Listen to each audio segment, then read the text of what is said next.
이어서 우리가 찬송할 때 기쁘다 구주 오셨네 그럽니다. 누가복음 2장 14절에 보니까 지극히 높은 곳에서는 하나님께 영광이요 땅에서는 기뻐하심을 입은 사람들 중에 평화로다 하니라. 이 말씀을 잘 보세요. 여러분, 이 말씀 속에 보면 주님께서 기뻐하심을 입은 사람들 중에 평화로다 그랬어요. 정말 예수님이 기쁨이냐 이거예요. 애기들만 봐도 웃음이 저절로 나던데 주 예수 그리스도를 향해서 여러분이 기쁨이 있냐 이 말입니다. 가나의 혼인잔치가 예수님이 첫 번째 기적을 베푼 사건인데 그 사건이 일어난 집이 잔치집이었어요. 그러니까 예수님 믿고 예수님 만나고 예수님과 동행하면 기쁩니다. 내 몸이 병들고 가난하고 사업에 실패하고 어려워도 기뻐요. 왜? 이 기쁨은 하박국 선지자의 고백처럼 세상으로부터 오는 기쁨이 아니라 위로부터 내려오는 기쁨이기 때문에 이거는 세상적인 기준으로 판단할 수 없는 줄 믿습니다. 히브리서 11장 1절로 3절을 보면 믿음은 바라는 것들의 실상이요 보지 못하는 것들의 증거니 선진들이 이로써 증거를 얻었느니라. 믿음으로 모든 세계가 하나님의 말씀으로 지어진 줄을 우리가 아나니 보이는 것은 나타난 것으로 말미암아 된 것이 아니니라. 아멘. 이렇게 히브리서 11장에서는요 계속 믿음의 선진들을 나열하고 있습니다. 증인이 이렇게 많다 이거예요. 증인. 한두 사람이 말하면요 그게 확증이 되지 않아요. 그런데 세 사람 이상이 되면 확신이 와요. 왜? 그 말을 믿으니까요.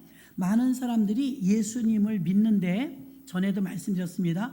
믿음 생활이 쉽냐 어렵냐 그러면 어렵다 그래요. 어려워요. 사실 예수 믿는 건 어려운 게 아닌데 우리가 예수 믿는 게 왜 어려울까요? 예수 믿는 게 어렵다고 말하는 부분 속에는 이런 게 들어있어요. 내가 포기해야 될 것이 많고 내려놔야 될 것이 많고 내가 손해봐야 될 것이 많고 내가 양보해야 될 일이 많으니까 믿음 생활이 힘들다는 거예요. 그럼 바꿔 말해봐요. 양보하세요. 내가 희생하세요. 그럼 어렵지 않겠네요. 예, 하나님을 믿는다는 거, 예수를 믿는다는 건요, 이 포기하면 나만 손해인가? 손해 아닙니다. 여태까지 예수 믿는 사람이 전 세계에 얼마나 많아요? 이 많은 사람들이 아까도 찬양에 우리가 기적의 하나님 찬양은요, 그 기적은요, 믿은 사람에게 나타난 기적들인 줄 믿습니다. 믿은 사람들, 믿음의 선진들에게 나타났던 것이죠. 그래서 믿음의 원리는 그렇게 어려운 게 아닌데 내가 내 것을 포기하지 못하는 데서 믿음 생활이 어렵다고 말하는 거예요. 내가 절제해야 되고 내가 희생해야 되고 내가 양보해야 되고 내가 참아야 되고 나만 손해게? 예, 손해가 아니고요. 그 뒤에 오는 영광은 좋게 비교할 수가 없습니다. 아빠들이 사우디아라비아에 가서 돈을 예전에 많이 벌어왔어요. 얼마나 힘들겠어요. 50도의 날씨. 지금 33도, 35도도 사네 못 사네 더워서 우리가 헥헥거리는데 50도의 날씨에서 일하는 건 쉽지 않아요. 근데 왜 많은 아빠들이 갔을까요? 돈 벌어오는 기쁨이 가족의 안정된 생활을 보장해 주기 때문에 고생을 각오했어요. 자, 뒤에 얻어지는 것이 더 많기 때문에 어려운 줄 알고 간 거예요. 믿습니까? 어려운 줄 알고 간 거예요. 월남에 간 것도 마찬가지예요. 국내에 있으면 안전하지만 외국에 가면 생명의 위험이 따르죠. 그런데도 갔어요. 왜? 국내에 있는 것보다는 혜택이 더 많기 때문이에요. 믿음 생활이 어렵다? 믿음 생활 하는 게 나는 너무 힘들다? 이 힘든 만큼 고진감래라고요. 여러분 그 힘든 거에 대한 희생만 생각하면 여러분이 힘들어요. 아이들을 있는 집하고 아이들이 없는 집의 차이는요. 아이들이 없는 집은 웃음이 없어요. 아이들이 있는 집은요 하하호호 웃음이 있어요. 자, 아이들을 낳고 기르고 양육하는 데는 돈도 많이 들고 시간도 많이 들고 힘들어요. 이 세상에 엄마보다 힘든 게 어디 있을까요? 그런데 그 뒤에 오는 기쁨은 이루 말할 수 없고 계산할 수도 없어요. 아멘? 계산할 수도 없어요. 그래서 여러분 믿음의 대상을 잘 알아야 우리가 믿음 생활을 할 수 있다고 말씀을 드렸습니다. 하나님을 많이 알면 알수록 예수님을 깊이 알면 알수록 더 잘 믿어요. 오늘 한 여자가 나옵니다. 12회를 혈루증으로 앓았어요. 저는 이 사건을 읽을 때마다 생각나는 사람이 있어요. 그 집사님이 한 10년 조금 넘었어요. 여러분하고 똑같이 수요일 저녁 예배를 오셨었어요. 너무 생생해요. 근데 뒤늦게 도착하셔서 자기 앉는 자리에 앉으셨는데 그날 어깨가 너무 아팠대요. 며칠째 지금 어깨가 눌려갖고 너무 아파서 꼼짝달싹을 못했대요. 근데 제가 오늘처럼 그날도 본문이 이 말씀이었대요. 저는 기억도 안 났어요. 나중에 와서 얘기해 주니까 알았죠. 세월이 지나면 제가 본문을 더 어떻게 기억해요? 수요일 날 왔는데 목사님이 12의 혈루증 앓는 환자 얘기를 하더래요. 그때는 하나님이 그 말씀 전하래서 전한 거죠. 근데 말씀을 듣는데 이제 들으면서 믿음이 생긴 거예요.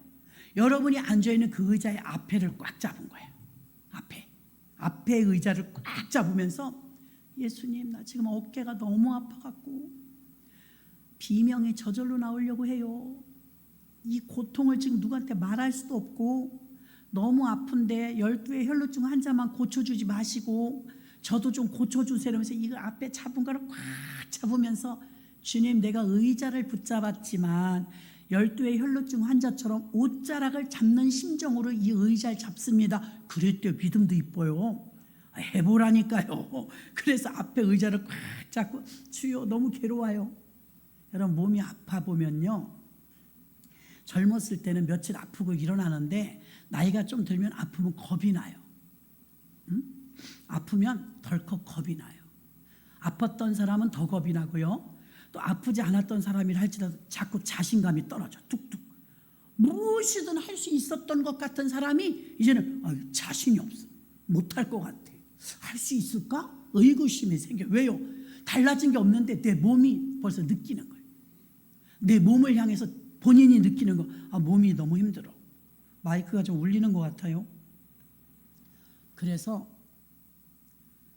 어떻게 했냐면 이걸 꼭 잡으면서 간절하게 기도했대요. 주님, 내가 지금 너무 아파요.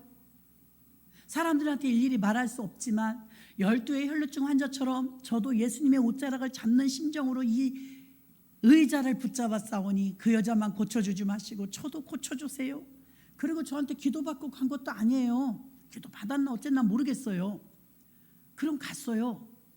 자기가 이틀인가 지나갔고 신나가지고 목사님 걔가 간증거리가 있어요. 그래서 무슨 일 있어요? 그러니까 무슨 일이 있는 게 아니고요. 저만 알고 기쁜 거예요. 그래요. 무슨 일이에요? 그러니까 그 얘기를 쫙 하는 거예요.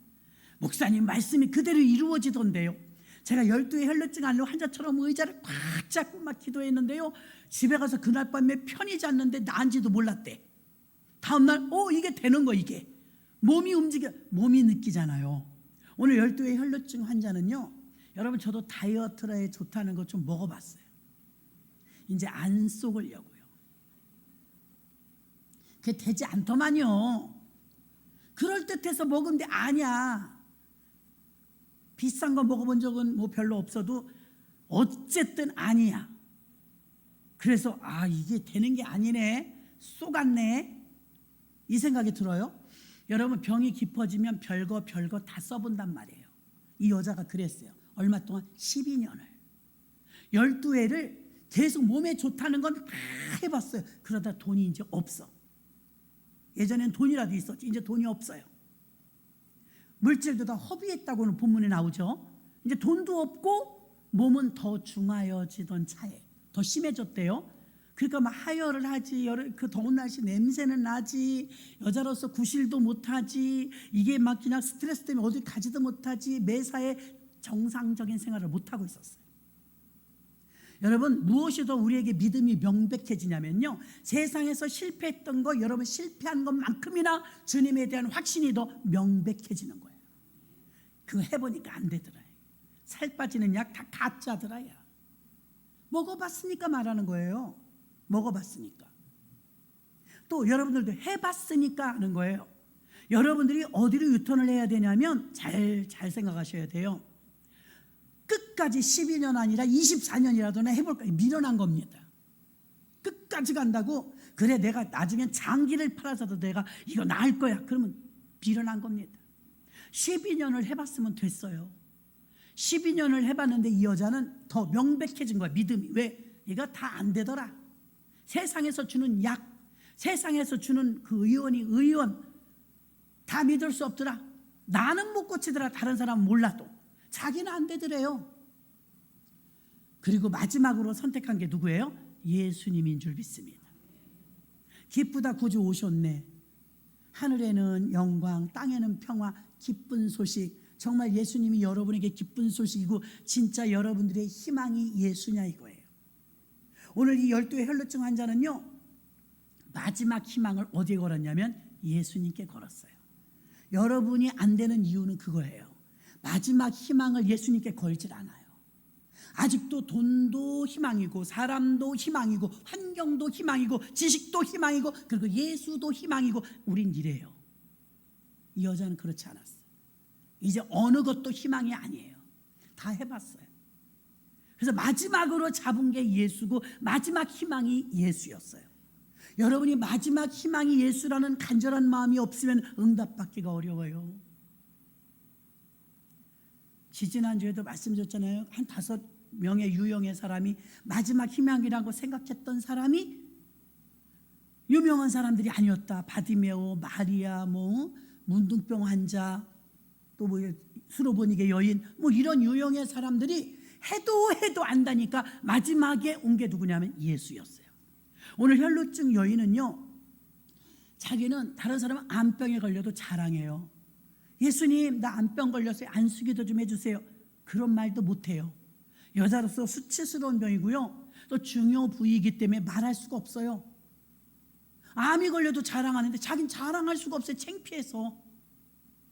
그래서 아무한테도 말하지 않고 막 붐비는 사람들 사이에 살짝 손을 얹어갖고 예수님 옷만 잡은 거예요. 근데 옷만 잡을 때 마음이 어땠냐면 이게 마지막 희망을 건 거예요. 그 옷을 잡았을 때 사람들이 막 밀치잖아요. 예수님께서 누가 내 옷에 손을 대었느냐, 오늘 본문에 그럽니다. 제자들이 말하면 예수님 사람이 많아서 밀치나이다, 그냥 부딪힌 거예요. 예수님 분명히 말합니다. 아니라 지금 내 몸에서 능력이 나갔느니라. 여러분 수십 명이 앉아서 지금 예배 드리잖아요. 그래도 말씀이 내 것이라고 받아들이는 사람은 한두 명밖에 안 돼요. 왜 이걸 아냐면요, 다메섹에서 사도 바울이 예수님을, 부활하신 예수님을 만날 때 혼자 간 게 아니에요. 다마스커스에 많은 사람이 같이 갔어요. 근데 사울아 사울아 이 음성을 들은 건 사울밖에 없는 줄 믿습니다. 이와 같이 하나님의 선택한 사람은 어느 날 어느 시에 마치 미문가에 앉아있었던 안전뱅이가 그날 고침받았던 것처럼 어느 날 어느 시에 하나님의 계획 아래 치료도 있고 계획 아래 만남도 있어요. 그래서 밀치나이다 그랬더니 아니라 지금 내 몸에서 능력이 나갔다. 사람들은요, 아유 예수님 사람이 이렇게 많은데 다 부딪혀서 그런 거예요, 이렇게 생각했어요. 그때 여자는 아주 정확하게 말합니다.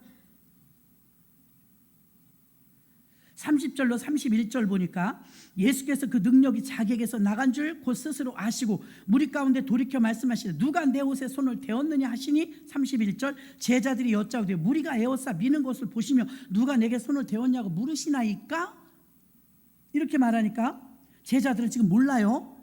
예수님께서 32절에 예수께서 이 일을 행한 여자를 보려고 둘러보시니 제자들은 모르는데 여러분 수십 명 있어도 은혜 받은 자는 알아들어요. 다 못 알아듣는데 이 여자만 알아듣는 거예요. 지금 저예요, 제가 잡았어요. 제자들도 지금 모르는데 33절 봅니다. 여자가 제게 이루어진 일을 알고 두려워 떨며 와서 그 앞에 엎드려 이 모든 사실을 여짜온대. 제가 그랬습니다, 제가 붙잡았습니다. 창피하지만 말했어요. 그때 34절에 유명한 말을 하는 거예요. 이 여자의 믿음이 좋다고 말한 거예요. 뭘 보고 믿음이 좋다고 말했냐? 마지막 희망을 예수께 걸은 여자다 이거예요. 34절 보면 합독해요. 시작. 예수께서 가라사대 따라 내 믿음이 너를 구원하였으니 평안히 가라, 내 병에서 놓여 건강할지어다. 할렐루야. 이 여자는 조금 아까 우리가 찬양했처럼 기적의 하나님을 체험한 줄 믿습니다. 수십 명이 앉아있어도 한 명만 알아듣는 거예요. 저 말씀은 내 말씀이다. 그때 10년이 넘었지만 그 집사님도 의자를 부여잡으면서 12의 혈루증 환자처럼 나도 좀 고쳐주세요 그랬는데 그 중심을 보신 하나님께서 그 밤에 만져주시고 고침받은 줄 믿습니다. 많은 사람이 있다고 중요한 게 아니라 누구에게 들리느냐가 중요해요. 들리느냐 이 말이에요. 주의 음성이. 믿음 좋은 사람들의 반열에 들어가지 않았다고 생각했던 백부장이나 혈루증 여인이나 바디메오나 옥합을 깬 마리아나 부유한 칙에 들어간 사람들도 아니었습니다. 이들이 마지막 희망이라고 붙잡은 예수님은요, 그들은 인간의 한계를 이제 느낀 거예요. 아, 내가 병원을 12년을 다녔어. 똑같은 병으로 안 나. 내가 말이야 다이어트 약을 12년을 먹었어. 안 빠져. 예, 명백해진 증거가 있는 거예요. 해봐도 안 되더라. 이런 명백한 증거가 오히려 반전을 갖고 와서 믿음으로 겨냥하게 된 줄로 믿습니다. 인간의 한계를 아는 자들만 예수님이 마지막 소망이고 마지막 희망인데, 우리가 아직은 거기까지 안 갔기 때문에 주님 만나지 못할 때가 많다는 거예요. 예수도 희망이고 돈도 희망이에요. 사람도 희망이고. 그러나 오늘 이 자리에 예수님 앞에 모여들어서 응답받은 사람들의 공통점은 예수님이 마지막 붙잡은 희망이었다는 거예요. 12의 혈루증 환자는요, 세상에서는 이제 고침받지 못하는 낙인이 찍힐 정도의 아주 냄새나는 여자였어요. 인간 대접도 받지 못했어요. 이 불쌍한 여자를 지금 우리가 읽었던 것처럼 내 믿음이 너를 고쳤으니 가서 병에서 건강하여 놓일지어다 하지 않습니까? 이 여자가 지금 딱 문제 하나, 그거 하나인데, 그 문제가 고질적인 핵심적인 문제가 해결됐을 때 이 여자 인생은 바뀐 줄로 믿습니다. 어떻게 여러분의 인생을 주님이 바꿔주실까요? 여러분, 우리도 갈망하잖아요. 나 이대로 살고 싶지 않다. 건강하게 살고 싶다. 나도 부자로 살고 싶다. 나도 치료받고 싶다. 갖가지 문제들이 우리에게 있지 않겠습니까? 여러분이 근원인 내가 원래 죄인이라는 사실을 일단 인정해야 돼요. 나는 죄인이다. 주님이 나 건져주시지 않았더라면 나는 괴물이 됐을지도 몰라. 다른 사람은 몰라도 저희 오빠 목사님이 그러더라고요. 나는 누구 말을 듣는 사람이 아니래요. 한 고집 한다 이거예요. 그래서 주님이 방법을 강구하셨는데 자기를 모태신앙으로 하셨다 이거예요. 그 말 듣는데 와닿더라고요. 나는 그렇게 고집이 센 것 같지 않은데 그랬더니, 난 내가 알지. 나는 못됐어. 고집이 말도 못해. 목에 칼이 들어와도. 그러니까 요 놈은 중간에 60이나 70에 예수 믿은 사람들 존경한다는 거예요. 자기 같으면 끝까지 안 믿는데요. 죽어도 안 믿는데요. 그러니까 워낙 못됐으니까, 야, 요 놈은 중간에 아무리 믿으라고 해도 안 믿을 것 같다. 그래서 어머니 뱃속부터 예수 믿게 했다 이거예요. 그래서 나중에 초창기로 예수 믿은 분들 보면 착하다고 그러는데, 자기는 착하다고. 자기는 자기 성격상 못돼가지고 고집이 세서 안 믿었을 거래요. 내가 막 웃었습니다. 그렇게 생각할 수도 있겠네. 아이, 백발백중이야. 나는 원래 그래. 안 믿을 사람이야. 근데 우리가 어떻게 은혜를 받냐? 내가 죄인이라는 사실부터 출발해야 우리가 구원이 너무나 소중하거든요. 근데 난 죄인이 아니야 이러면 여러분, 주님이 필요하지 않거든요. 이 여자는 벌써 자기가 죄인인 것도 인지하고 왔고요, 다른 데서 해결 볼 수 없다는 것도 인지하고 왔고요, 단순히 돈이 없어서 온 게 아니에요. 돈이 더 있더라도 더 허비해도 이제 세상에서 고칠 수 없다는 걸 알게 됐고, 예수님 앞에 나와야 해결된다는 걸 알았기 때문에 그 많은 군중 사이에 손을 집어넣고 예수님의 옷자락에 손을 댔으니 이 여자의 마지막 희망은 이제 예수였다는 것입니다. 오늘날도 예수님은 어떤 사람에게, 며칠 전에도요, 어떤 암병 환자가 치료받는데 그 간증을 들었어요. 내가 여기서 여러분 누구라고 말 못해. 여러분 다 아는 분이야. 유명한 분이야. 근데 그분이 치료를 받는데 너무 스트레스 받아서 이게 암이 된 거예요. 놀라운 역사가 일어나는데 막 3일 금식하면서 기도해갖고 그 문제를 해결받았대요. 근데 아무리 오랜 세월 예수를 믿었다 할지라도 마지막 희망이 병원에서 이제 안 된다 그러니까, 당신은 암인데 얼마 못 살아요. 장암이래. 장암 뭐예요? 손 쓸 수가 없습니다. 근데 죽기는 지금 61세래요. 너무 젊잖아. 남자분인데 믿음도 좋아요. 그래갖고 사생 결단 내듯이 이제 산에 올라가 기도한 거예요. 기도원에 가서 기도하는데 그동안 평생 한 기도만큼을 단 며칠 만에 한 거예요. 왜? 목숨 걸고 했다 이거죠. 그리고 드디어 그 모든 죽음의 쇠사슬이 끌어지고 응답받고 치료받았어요. 간증 들은 거예요. 이 사람이 주의 일을 하는 사람이었지만 마지막 희망이라고 생각은 안 했던 거예요. 근데 환경이 그렇게 밀려간 거예요. 환경이. 예수님 아니면 이제 기대할 데가 없는 거예요. 마지막 힘을 다해서 금식하면서 주님께 매달렸을 때 예수님이 살려주시면 주의 일하고 죽으면 천국입니다. 그럼 사생 결단을 내면서 기도했을 때 주님은 그의 기도를 받으시고 응답하신 줄 믿습니다. 깨끗해졌어요. 그래서 타짜 위에 물병이 있다면 목마른 사람이 그 물을 먹는 것처럼 목마르지 않으면 그렇게 기도하지 못할 거예요. 자신이 마지막 소망이 예수였다는 사람들은 보면 별 볼 일 없는 사람인 것 같았는데 응답을 받았더라 이거예요. 우리는 과연 혈루증 앓는 이 여인이 마지막 힘을 다해서 주님 앞에 왔을 때 누군가가 내가 돈을 더 빌려줄 테니까 병원 더 큰 병원 가봐 그러면 혹했을까요? 우리는 혹했을지 모르지만 이 여자는 차단하는 거예요. 나는 이제 끝이야. 세상 병원에서 난 안 돼. 여러분 의술도 하나님이 주신 거니까 최선을 다해서 이런 병 고치죠. 예외가 가끔 있어요. 예외. 병원에서도 안 된다고 할 때, 병원에서도 못 한다고 할 때, 그때는 걸어볼 만하지 않습니까? 그래서 인간의 한계를 느낀 자가 주님을 만날 때 진하게 만나는 거예요. 본인들이 알잖아요. 아까 목사님 그 목사님 얘기처럼요. 자기가 자기를 아는 거예요. 나같이 고집이 센 사람은 중간에 예수 안 믿어. 하나님 아예 모태로부터 그냥 믿게끔 만들었지. 안 그러면 나는 안 믿을 사람이라. 자기가 자기 독종인 건 안 돼요. 그럼 여러분도 여러분 어느 정도 알잖아요. 난 이렇게 하지 않았으면 예수 안 믿었을 사람이야 라든가, 나는 이런 유형의 사람이야 라든가, 여러분이 여러분을 알 거예요. 오늘 12의 혈루증 앓는 환자도 이제 안 거예요. 이제 안 돼. 다른 병원도 안 돼. 나는 이제 해볼 건 다 해봤어. 내 전 재산이 들어갔어. 더 이상 희망을 걸 데가 없어. 그리고 예수님이 지나간다는 소리를 들으니까 재보지도 않고 달려가서, 부끄러우니까 이게 내놓을 병이 아니니까 나서서 기도받지도 못하고 슬그머니 가서 예수님 옷자락에 손을 잡을 때 그 얼마나 간절했는지. 예수님이 이제 언제 만날지 모르는데 이렇게 지나가실 때 주님이 해결받지 못하면 나는 이제 이대로 죽을 겁니다. 마지막 희망으로 여인은 손을 내밀었고요.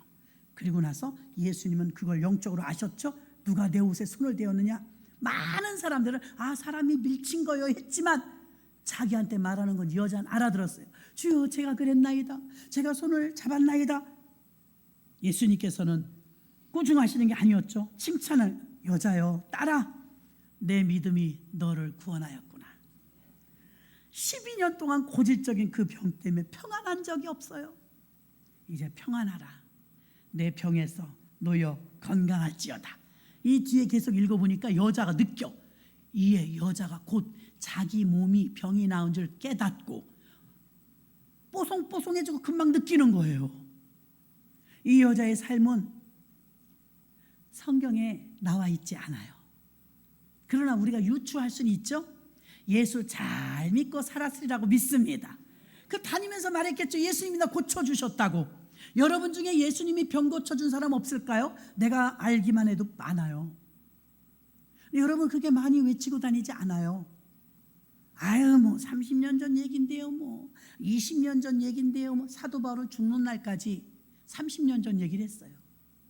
나 다메섹에서 꼬꾸라졌는데 햇빛보다 더 강한 빛이 날 둘렀어. 난 이런 일이 처음이었거든. 근데 하늘에서 소리가 나는 거야. 너는 왜 나를 핍박하냐? 깜짝 놀래보니까 그분이 예수래. 나 그날 이후로 예수가 이단이라는 소리 안 하고 이제 예수 믿으라고 전하는 복음 전도자가 되었는데 내 죽는 생명 다할 때까지 그분을 위해서 살 거라고 말했습니다. 기쁘다 구주 오셨네. 예수가 탄생했던 소식도 목자들을 통해서, 동방박사를 통해서, 천사들을 통해서 예수님이 탄생의 기쁨이라고 전하는 사람이 있었고요. 예수님이 부활하셨을 때도 막달라 마리아나 여인들이 제일 먼저 목격하고 가만히 있지 않았어요. 뛰쳐나가서 예수가 살아나셨다, 그분이 부활하셨다라고 외쳤습니다. 예전에 어느 분에게 우리 신문에 내려고요, 간증 좀 하나 써주세요. 무슨 간증이요? 이 지금 요즘에 일어난 이 엄청난 간증을 제가 명단을 딱 넣어갖고 드렸더니 이래요. 목사님, 저는 간증을 신청한 적이 없어요. 이래요. 그러니까 하세요. 얼마나 기뻐요. 아니요, 점잖게 사양해요. 여러분, 왜 사양할까요? 여러분은 왜 예수님이 고쳐주셨다고 말하지 못할까요? 저는 그분을 통해서 똑똑히 보았어요. 우리 성도님들 중에 너무나 많은 간증거리가 있지만 외치지 못하는 이유가 자기 자존심이라는 것을. 목사님, 내가 이렇게 조그만 임대 아파트에 살았는데 60몇 평짜리 큰 아파트로 정말 기적으로 옮겼어요. 얼마나 기뻐요. 그렇게 아침 점심 저녁 막 와서 기도하더니 막 역사가 일어나기, 이제 본물 터지듯이 이제 하나님이 열리니까 시작되는데 너무 놀라운 일이 막 생겼어요. 신방 갔는데, 야, 고대광실이라던 집이 진짜 그 두 집 살아도 충분해. 그 가서 좋아가지고 막 우리가 너무 좋다 너무 좋다 했는데 본인도 좋다고 하면서 저는 간증을 신청한 적이 없어요. 아니요. 저는 기뻐서 성도님들한테 이 기쁜 소식을 알려줘. 아니, 괜찮아요. 주님이 아시는데요. 뭐 너무 교양 있게 사양해서 더 말도 못했어요. 너무 교양 있게 사양했어요. 그런데 그분만 그런 게 아니더라고요. 어떤 분은 또 이런 일이 있었어요. 내가 그분의 과거를 다 알아요. 왜? 그 어려움 속에서 같이 눈물을 흘리면서 기도해 줬기 때문에. 이게 장단점이 있더라고요. 좋은 일도 있는데 자기가 어느 정도 경지에서는요, 자존심이 딱 걸려요. 그래서 아니, 이렇게 돼서 하나님이 역사하셔갖고 이런 일이 일어났잖아요. 그러니까 그분이 간증을 안 해. 그래서 왜 간증을 안 하십니까? 그랬더니 교회를 나가버려. 또 예전에는요, 이분은 얘기해도 돼요. 갑자기 우리 교회 학교 1학년짜리 어린아이가, 교회가 부흥은 안 되는데 애들만 한 70명 나왔었어요. 처음에 개척하고. 근데 1학년짜리 아이가 아빠가 갑자기 쓰러진 거야. 30 막 넘었는데 젊은 남자가. 길병원의 중환자실에 도마 위에 생선처럼 그렇게 막 올려 있어요. 막 붕대 다 감고. 그런데 그 부모가 우리 교회 나오는 건 아니에요. 주일학생 하나만 나와요. 내가 그랬죠. 너네 엄마한테 가서 목사님 병원 가도 되나 물어봐. 너네 아빠 치료되기 위해서 같이 기도하게. 아쉬우니까. 자기 임신 막 만삭인데 이 둘째 애기 나와야 되는데 아빠가 그렇게 된 거예요. 직장 잘 다니던 아빠가. 나도 왜 그런지 몰라요. 갑자기 쓰러졌대요. 그래서 길병원에 갔어요. 가가지고 목사님이라 하니까 들여보내주더라고요. 야, 막 이렇게 다 이러고 있는데 머리 다 밀어버리고 너무 불쌍한 거예요. 그래서 막 간절히 기도했어요. 그 사람 알아듣지도 못하는데, 뇌사인데 뇌사 지금 얼마나 간절하게 기도하고 왔는데도 계속 눈물이 나는 거예요. 아이고, 1학년짜리 보니까요, 남자아이인데 저놈 자식 생각하니까 너무 불쌍한 거예요. 그래갖고 막 울면서 아침 저녁 기도했어요. 이틀 3일 지나니까 연락이 온 거예요. 목사님 깨났대요. 얼마나 좋던지. 나 그 사람 이름도 몰라요. 그래갖고 깨났더니 얼마나 좋은지. 젊으니까 쓰러져도 여러분 금방 회복이 빨라요. 촉촉촉촉촉 하더니 정말 한 달도 안 돼서 태어난 것 같아요. 이제 일반 병실로 옮기니까 마음 놓고 갔잖아요. 갔더니 목사님 고맙습니다. 제가 들었습니다. 우리 집사람이 말하는데 목사님 매일 기도해 주셨다고. 잘 됐어요. 잘 됐어요. 애기들이 이제 그러는 사이에 애기가 태어났어. 엄마 몸조리도 못했어요. 딸 낳았어요. 작은 아이는. 잘 됐다고 집에 경사가 올려니까 이런 어려움이 있었다고 빨리 딛고 일어서라고 그랬더니 아빠가 30살 막 넘어서 31살인가? 덩치도 아주 좋아요. 그래서 그냥 좋게 병원을 잘 다녔어요. 드디어 퇴원했어요. 한 주인가 2주 오더니요, 부인이 와서 목사님 큰일 났어요. 왜요? 우리 아빠가요 교회를 안 나온대서. 왜 안 나온다니까? 교단이 어디냐고 그러더라고요. 교단이 어디냐? 나 순복음 싫다. 난 장로교회하고 감리교회는 알아도 내가 순복음 싫다. 이단 같으다. 아니 왜 이단이냐고 설명을 해도 소용없어요. 병원에서 그렇게 다 벌거벗고 그때 죄송해요, 벌거벗었었어요. 다 벗겨놓대요. 왜 그런지. 벌거벗은 상태에서 왔다 갔다 할 때는 교단이 어디냐고 안 묻더라고요. 이제 좀 좋아진 거예요.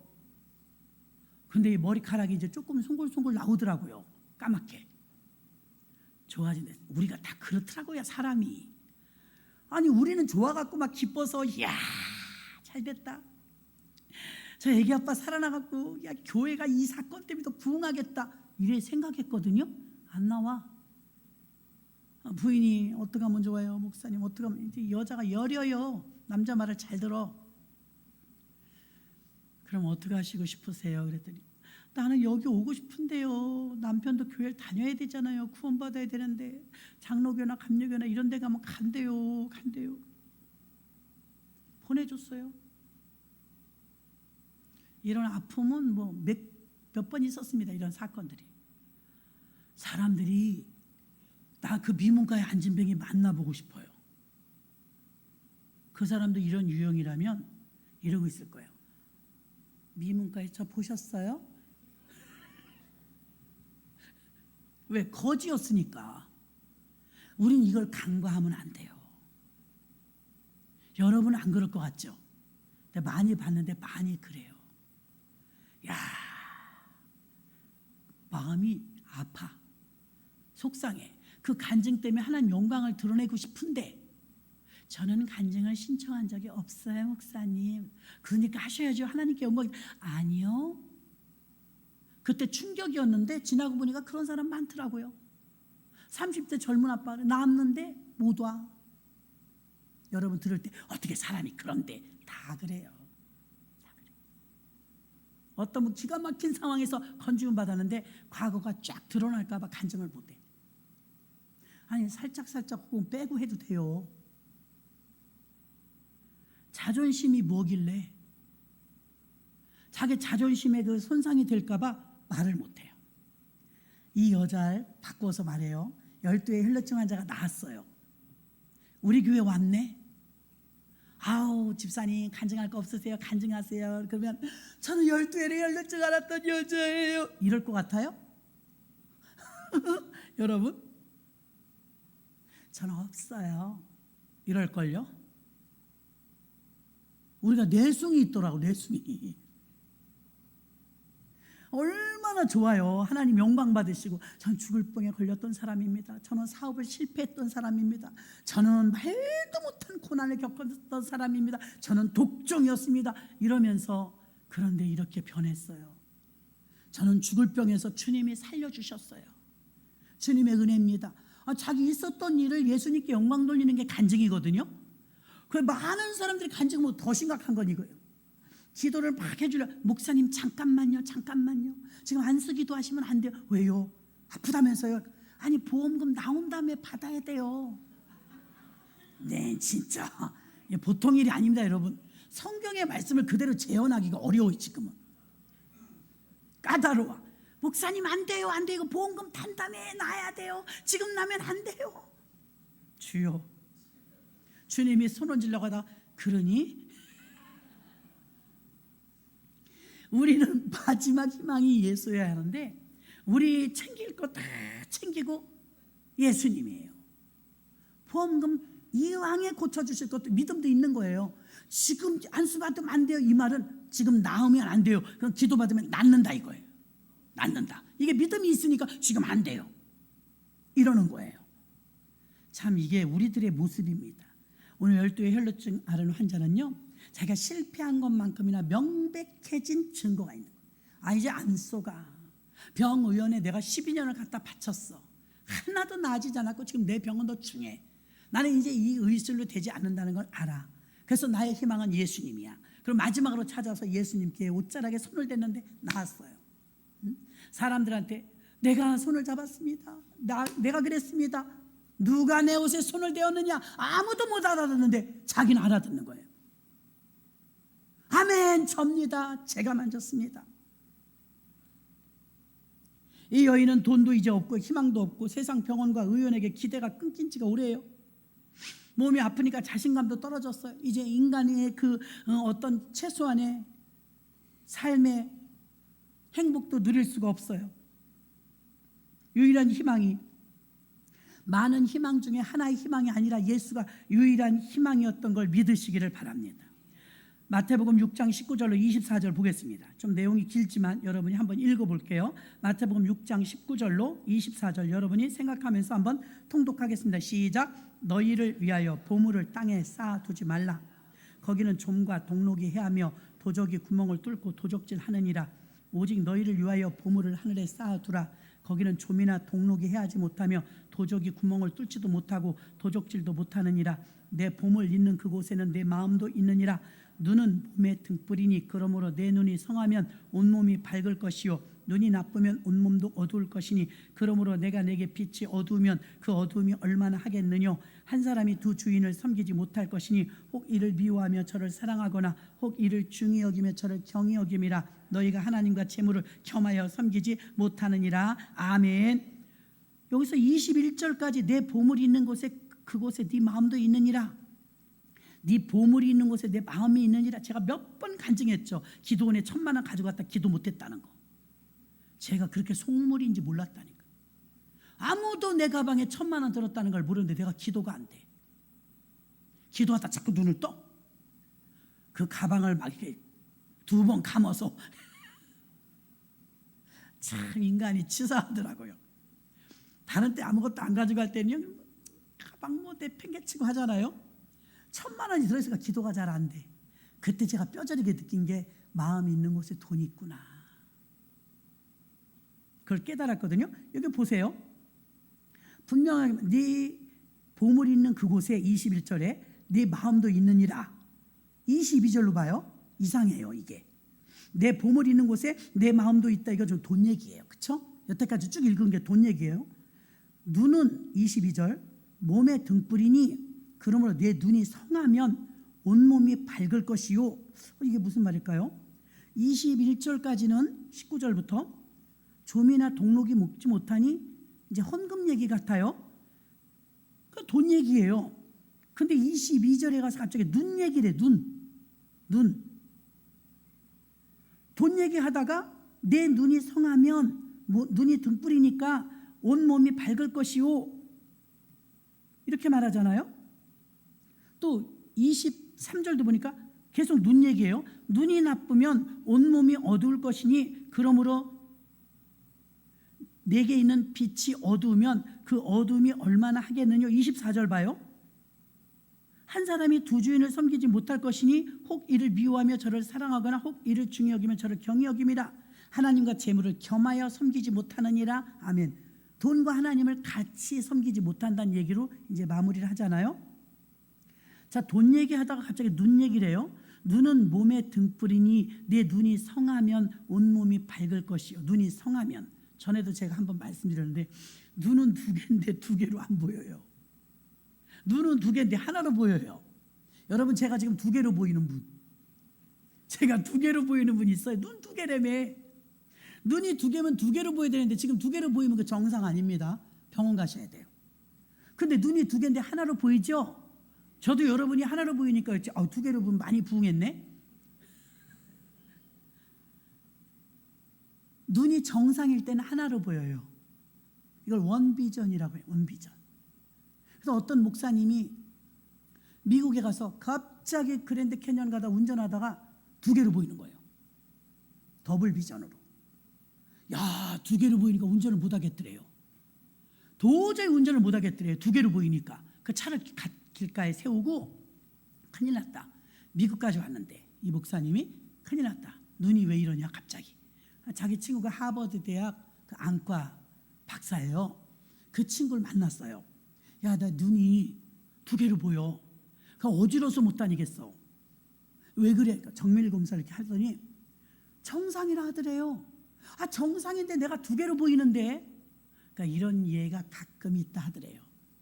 이게 뭐냐 하니까 이게 더블 비전인데, 일시적으로 과중한 스트레스나 이런 걸 받으면 눈이 2개인데 2개로 보이는 거예요.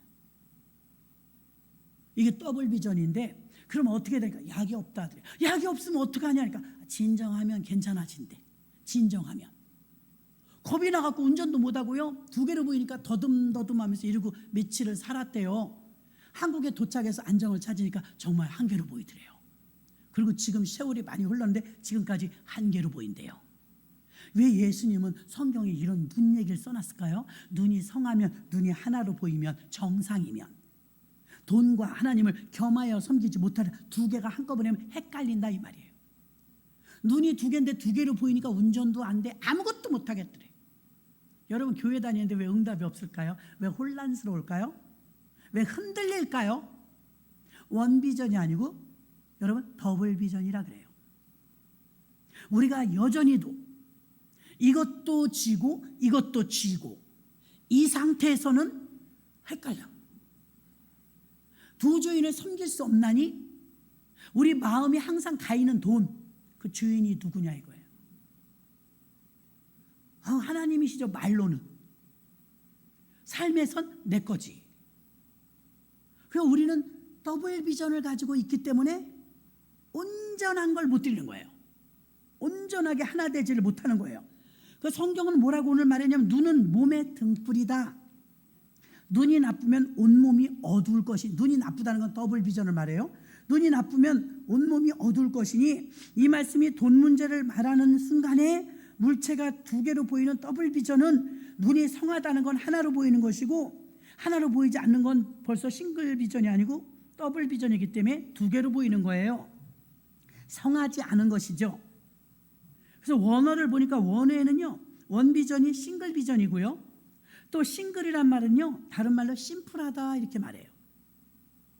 심플하다는 건 단순하다는 뜻이래요. 다시 거슬러 가볼게요. 싱글, 하나.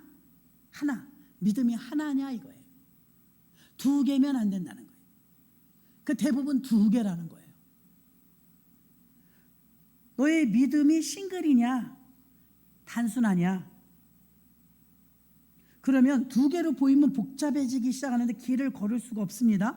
마태복음 6장은 왜 이런 말을 써놨을까요? 우리 몸에 눈이 2개이지만 하나의 초점으로 보이는 것처럼 재물을 다루는 게 믿음으로 한 마음으로 여러분이 풀어져야 된다 이 말이에요. 청지기의 삶을 살려면 단순하고 한 마음이어야 주를 쫓을 수 있다 이 말이에요. 물질관에 대해서도 한 마음이어야 되는데요, 단순하다는 건 심플하다, 싱글이다 이렇게 말하는데, 우리가 단순하게 살려면 여러분 가정에서 삶에요, 우리 집안에 가보면 세보진 않았는데 세본 사람이 책에 기록하기를 약 사람이 살아가는데 가재 도구나 집안에 있는 모든 살림살이가 약 3만 개가 있대요. 3만 개. 여러분 집에 가서 세보세요. 이쑤시개부터 기후비계까지 다 쉬어보세요. 3만 개가 된대요. 근데요, 텐트에서 사는 사람들, 야영하는 사람들은요 500개밖에 안 된대요. 500개 미만이래요. 단순하다는 거죠. 자, 외국 여행을 가는 사람이 냉장고 가져가는 사람 있어요? 선풍기 가져가는 사람 있어요? 외국 여행 가는 사람은 가방 하나에다 간단히 싸요. 최대한 간단히. 그러니까 주님은 아브라함을 통해서도 우리한테 너희는 나그네다 그랬어요.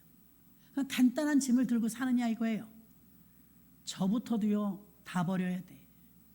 다 버려. 집집마다 살림살이가 얼마나 많은지 나는 다시는 안 날씬해지는데도 여직도 옷을 못 버려요. 살 빠지면 입어야지. 그게 10년이 넘었어. 살 빠지면 입어야지. 안 빠져.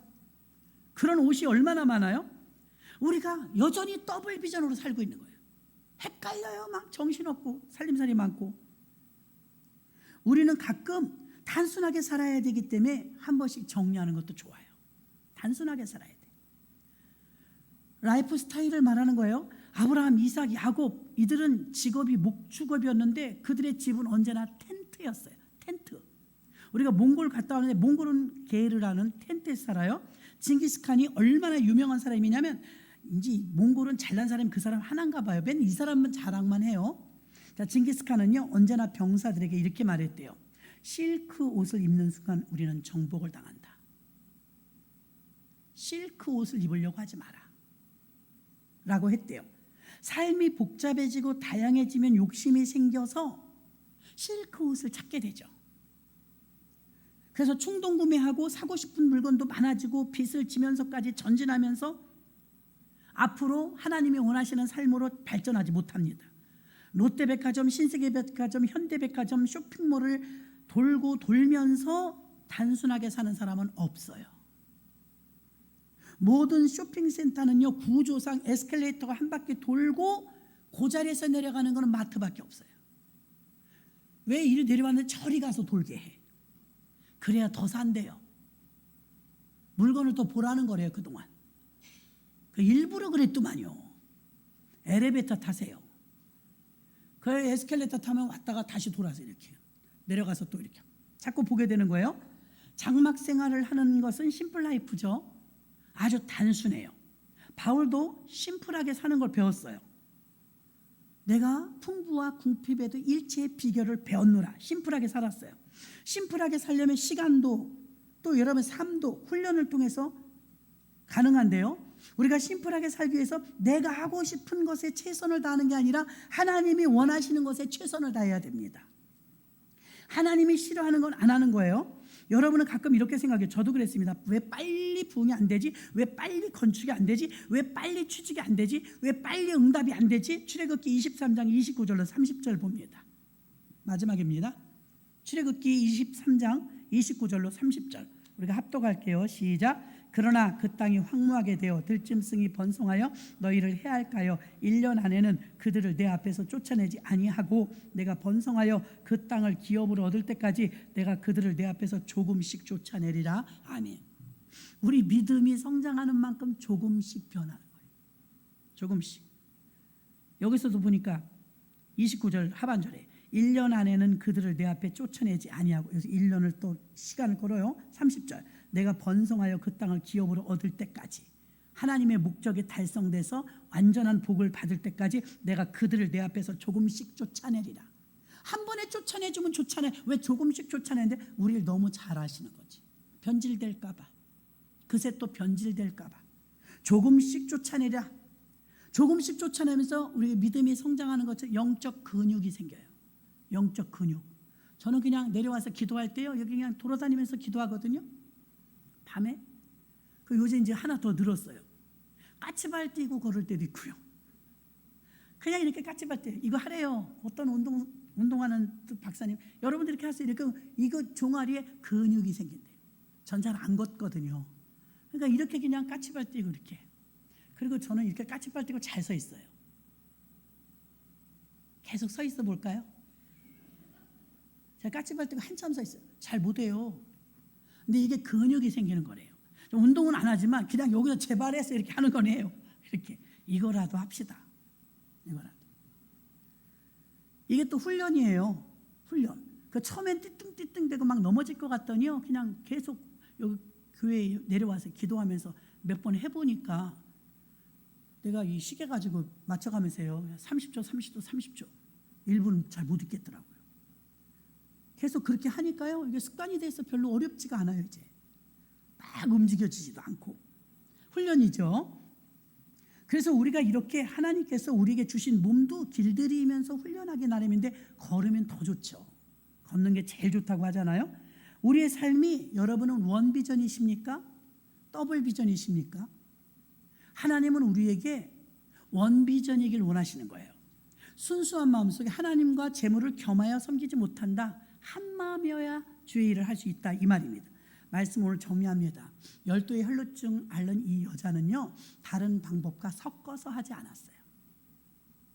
마지막 희망이 예수였고 이 사람은 오직 원비전 한 마음으로 예수님만을 쫓았고 그래서 그는 기적의 주인공이 되었으며 그 이후로는 성경은 기록해 놓지 않았지만 우리가 유추할 수 있어요. 야, 이 사람이 예수 믿으면서 주님의 은혜를 기억하면서 예수 잘 믿고 살았을 것 같다, 이렇게 우리가 생각하는 거예요. 아멘. 탕자가 또 집 나갔을 것 같아요? 안 나갔을 것 같아요? 나는 안 나갔을 것 같아요. 탕자가 조금 더 밥 좀 먹을 만하니까 또 집 나갔을까요? 퀘션이에요. 그러나 아마 그건 독자에게 생각하기 나름인데요, 아마 탕자는 다시는 안 나갔을 거예요. 자, 이렇게 기적이 일어나는 것은요, 그 기적을 통해서 우리의 믿음이 더 상승되어지고 하나님의 영광을 드러내도록 하기 위해서 우리 삶에 기적을 주십니다.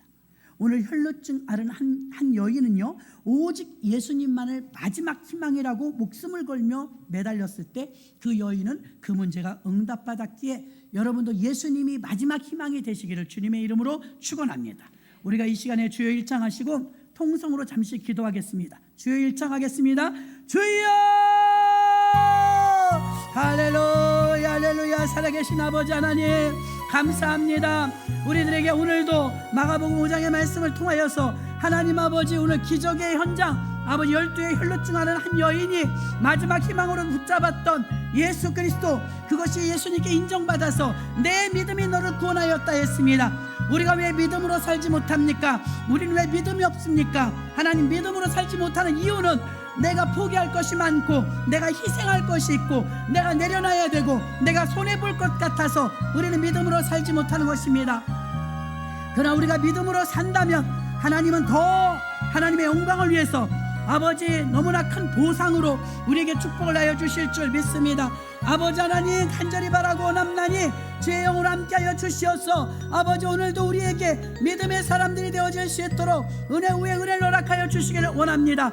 아버지, 12의 혈루증 환자나 바디메오나 아버지의 옥합을 깬 마리아나 백부장이나 모두가 다 예수님만 마지막 희망이고 마지막 기쁨이라고 생각하고 예수님을 붙잡았습니다. 아버지, 물질도 희망이고 여전히 사람도 희망이고 지식도 희망이고 예수도 희망이 아니라 유일하신 희망, 유일하신 예수만을 희망으로 삼았던 자들이 문제가 응답받은 줄 믿습니다. 하나님, 믿음의 사람이란 어떤 사람입니까? 예수님을 마지막 것으로 해결하는 사람입니다. 예수님이 마지막 응답이라고 생각하는 사람인 것입니다. 우리는 아직도 여러 가지 방법들을 사용합니다. 문제가 생기면 교회 와서 기도하고 예수님의 방법으로 해결해 달라고 예수님께 기도하는 겁니다.